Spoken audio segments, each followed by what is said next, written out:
দখল করব, কিন্তু কখন যে আমার অগোচরে সে দেশের লোকের কাছে বিকিয়ে গেছে জানতেও পারিনি।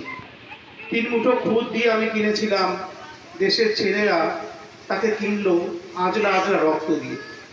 আর আজকে সেই ক্ষুদিরাম বসুর আত্মবলিদান দিবসে রক্তদানের মধ্যে দিয়ে এই দিনটিকে পালন করছে, শহীদের স্মৃতি দর্পণ করছে বড় শিমুলিয়ার শহীদ ক্ষুদিরাম স্মৃতি সুরক্ষা সমিতি।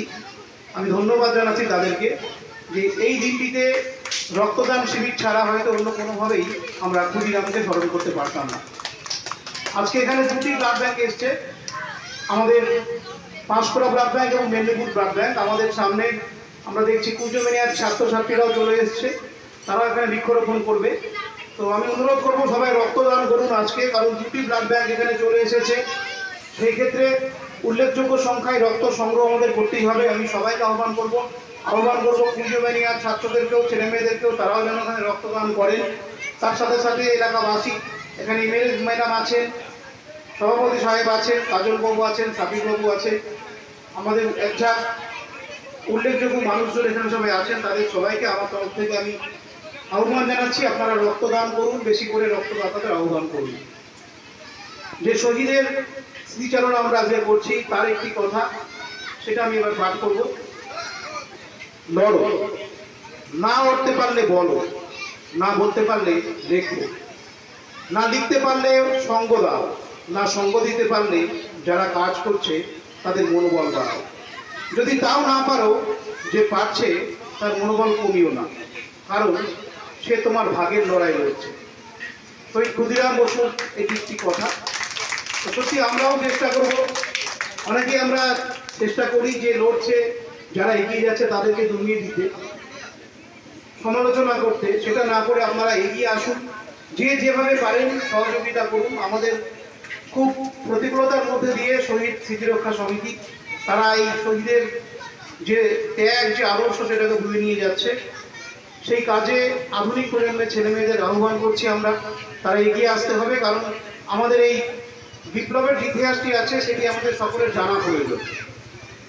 আমি আর বেশি কিছু বলবো না, আমি আমার লেখা একটি ছোট্ট কবিতা শহীদ ক্ষুদিরামকে নিয়ে সেটা পাঠ করে আমার বক্তব্য শেষ করবো। কারণ আজকে মহকুমা জুড়ে অনেকগুলি রক্তদান শিবির হচ্ছে, অনেকগুলি অনুষ্ঠান হচ্ছে, সেখানে আমাকে যেতে হবে।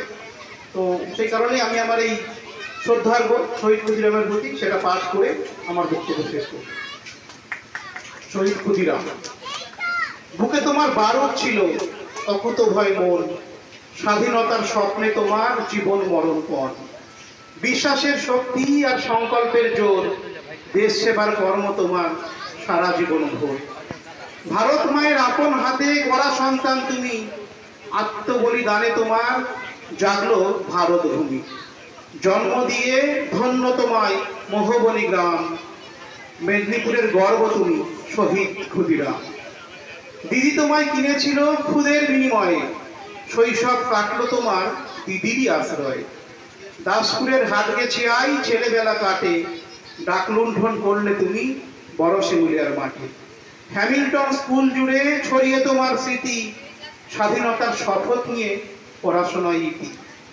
অস্ত্রগুরু হেমচন্দ্রের শিষ্যত্ব তুমি নিলে, আত্মবলিদানের পথ তুমিই দেখিয়েছিলে।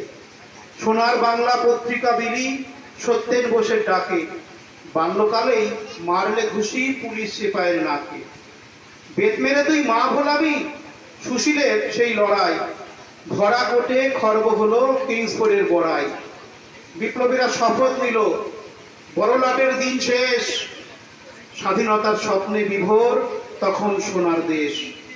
সাহেব বিদন করতে হবে মুজাফফরপুর গিয়ে, ক্ষুদিরাম চলল সেথায় প্রফুল্লকে নিয়ে।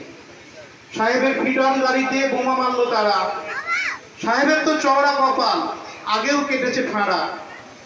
বইয়ের মধ্যে বোমা পাঠালো বড় লাটের ঘরে, বোমার খবর ফাঁস হলো সাহেব বদলি হবার পরে। এবারেও সাহেব বেঁচে গেলেন, পিটনে ছিলেন নারী, বোমার আঘাতে ছিন্ন ভিন্ন সেই পিটন গাড়ি। প্রফুল্ল চাকি আত্মঘাতী, পলাতক ক্ষুদিরাম, আসামে নিখোঁজ রাতভর তাই তল্লাশি অবিরাম। অবশেষে তিনি পড়লেন ধরা, কারাবাস হলো তার, মুজফ্ফরপুর জেলে চলেছিল কতই অত্যাচার। 1908-এর 11ই আগস্ট ক্ষুদিরামের ফাঁসি, ফুলের কুড়ির ঝরে পড়া দেখলো ভারতবাসী। এক ক্ষুদিরাম দ্বীপ নিভে গিয়ে শত ফুল বিকশিত, অগ্নি শিশুর অগ্নিমন্ত্রে স্বাধীনতার বীজ অঙ্কুরিত। যুগে যুগে তুমি স্বপ্ন দেখাও তরুণের বিপ্লবে, তুমি বেঁচে আছো শিরায় শিরায়, বেঁচে আছো অনুভবে। তুমি বেঁচে আছো শিরায় শিরায়, বেঁচে আছো অনুভবে। নমস্কার।